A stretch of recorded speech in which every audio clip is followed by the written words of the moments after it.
mga tapo, late lunch kami kasi kakatapos lang namin maglako ng isda. So Sabado ngayon, araw ng pagtitinda ng isda. Ayan o, tilapia. Katamtaman lang laki ng pinirito namin. Ayan o. Tahong. Garlic tahong to. Ito naman, tinolang tahong. Ayun o. Tapos yung leftover ko kapon na na common na tausi. So tara kayo tayo. Tara. Manganta kasi tayo. So kakayari may pa miglako.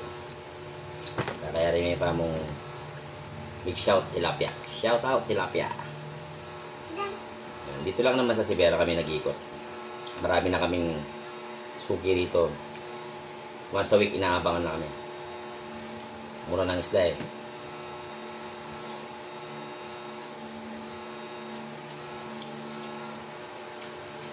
So kaya gusto namin ginagawa to kasi purpose namin nakukuha na namin yung pagkain namin sa isang linggo. Puro isda nga lang. Healthy naman, di ba?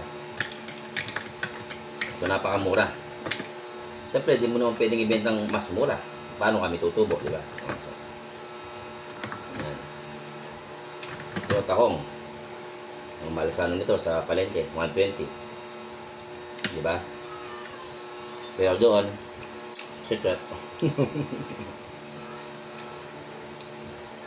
Namumunan tayo eh. Hindi ko muna nabili mo ng mura, benta mo rin ng mura, di ba? Dapat may tubo ka. Sakto. Ulam namin, puro isda. Sa loob ng isang linggo. Tilapia. Common, ito yung common kahapon, no? Yung leftover kong common.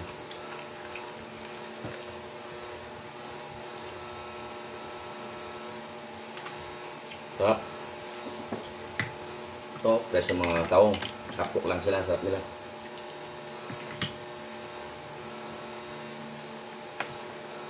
Wala na kami problema sa pagkain namin araw-araw.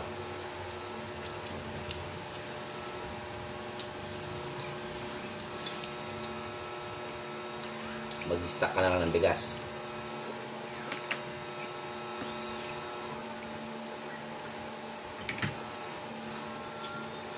Sabi ito, yung common. Yung iba, pag nakita nila, ayaw nila. Hindi nila alam, masarap. Siyempre, luto mo ng may lasa. Hindi masarap yung mga isda ngayon, sabi. Matabang, sabi. Saka ba nakakita kitang isdang pag kinain mo, maalat. Siyempre, lutuin mo, lagyan mo ng lasa.